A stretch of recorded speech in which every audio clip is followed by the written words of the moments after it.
여러분 안녕하십니까? 오늘은 여러분들이 반드시 알아야 할 암의 특징 하나를 소개해 드리도록 하겠습니다. 항암제가 두렵죠? 항암제를 받으면 부작용이 몹시 큽니다. 그런데 항암제를 받습니다. 최근에는 항암제를 약하게 제조하기 때문에 부작용이 많이 줄어들었습니다.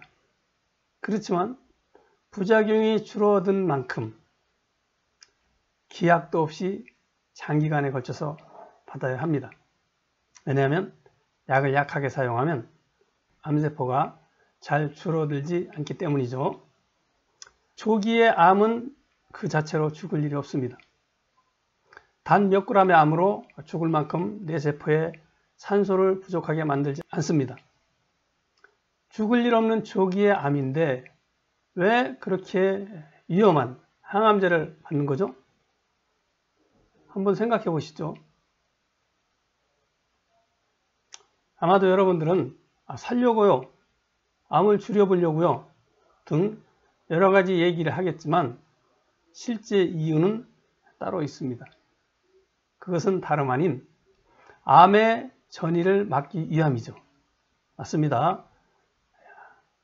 여러분들은 아마 주치의로부터 암이 전이한다는 말을 많이 들었을 거예요. 실제로 암카페나 지식인 등에는 항암제 처방일이 언제로 잡혀 있는데 그 사이에 암이 전이할까봐 두렵다, 항암제를 빨리 처방해주는 병원을 소개해달라, 그런 글이 많이 올라옵니다. 환자들은 항암제 부작용이 두렵지만 그보다 더 두려운 것은 다름 아닌 암이 전이한다는 사실입니다. 제가 사실이라고 말했습니다만 사실인지의 여부는 뒤에 가서 검증하도록 하겠습니다.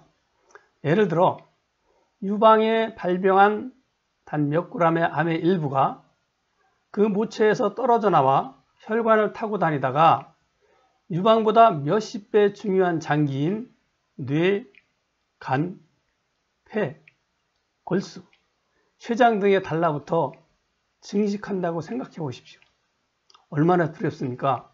항암제만큼은 절대 받지 않겠다고 결심을 한 분들 중에서도 암 전이에 대한 두려움 때문에 결심이 흔들리는 경우가 많습니다. 암이 전이하지 않는데 전이하는 것으로 오해해서 항암제를 받는 것은 벌레의 다리를 물렸는데 그것을 마치 뱀에 물린 것으로 오해해서 다리를 절단하는 것과 같습니다. 자, 암이 전이하느냐, 전이하지 않느냐에 대한 실체를 아는 것은 암 환자의 생명을 좌우합니다. 왜냐하면 그토록 어마무시한 항암제를 받기 때문이죠. 그렇다면 암이 전이한 것이 사실일까요? 결론부터 말한다면 암은 전이하지 않습니다.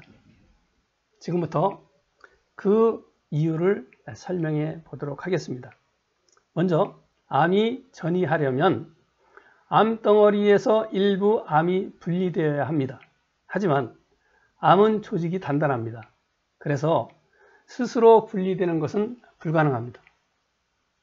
여기서 우리가 백보양보하여 어떤 불가사의한 이유로 일정 크기의 암이 분리되었다고 해 봅시다.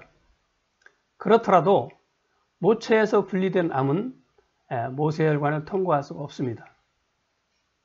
모세혈관을 통과해야 다른 장기에 침입해서 증식이 가능하기 때문에 이 역시 전이는 불가능합니다. 두 번째로 세포 단위의 암세포가 존재한다고 보겠습니다. 실제 세포 단위의 암세포가 혈관을 타고 다닌다는 연구 보고가 있습니다. 그렇다면 이 경우 전이가 가능할까요? 그렇지 않습니다. 세포 단위의 작은 암세포가 혈관을 타고 다른 곳으로 이동한다고 하더라도 크기가 아주 작기 때문에 림프절을 통과하는 과정에서 면역세포에 의해 모두 사멸됩니다. 그렇다면 원발암 이외에 다른 장기에서 암이 발병하는 이유는 무엇일까요? 그것은 새로운 발병입니다.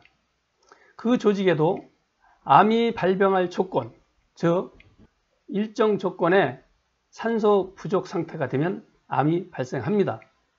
산소가 부족해지면 어느 조직이든 암은 발병을 합니다. 마치 처음에 발병했던 것처럼 발병하는 것입니다. 대학에서 공부하는 세포학 책에는 암은 전이할 뿐만 아니라 무한증식한다고 나옵니다. 암 전이설을 믿는 의사들은 건강한 사람도 하루에 수백만 개의 암세포가 발생한다고 주장을 하고 있습니다. 그러면 인류가 일찌감치 암으로 멸종했어야 합니다. 그렇겠죠? 건강한 사람도 매일 수백만 개의 암세포가 발생하는데 그것이 전이해서 무한증식을 한다면 순식간에 모든 사람이 암으로 뒤덮이겠죠. 인류가 멸종하지 않았다는 것이 전이설의 허구성을 반증하고 있습니다. 제가 의사들과 유일하게 비난이 아닌 논쟁을 했던 것이 바로 이 암 전이설입니다. 수년 전에 국립암센터 모 본부장으로부터 전화가 왔습니다.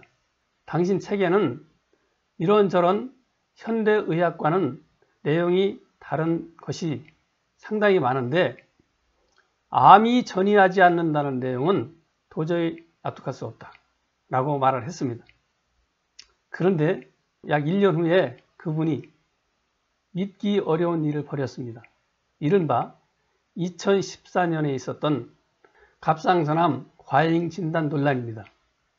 그분과 뜻을 같이 한 8명의 의사들이 갑상선암 과잉 진단을 멈추라는 성명을 낸 것입니다.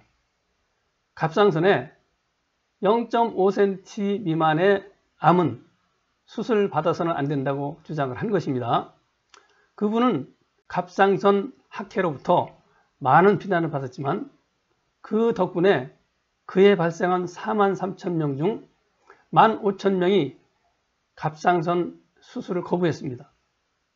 수술을 거부했지만 그들 중 아무도 어떤 일이 일어났다는 보도는 없었습니다. 그분이 암을 전이하지 않는다고 말을 하지는 않았습니다. 그렇지만 0.5cm 정도의 암이 있음에도 수술을 받아서는 안 된다고 주장한 것은 바로 암이 전이하지 않는다는 사실을 전제한 것이라 할 수가 있습니다. 또 그 즈음에 국내 모 통합의학암연구소장은 저와의 논쟁에서 이렇게 반박했습니다.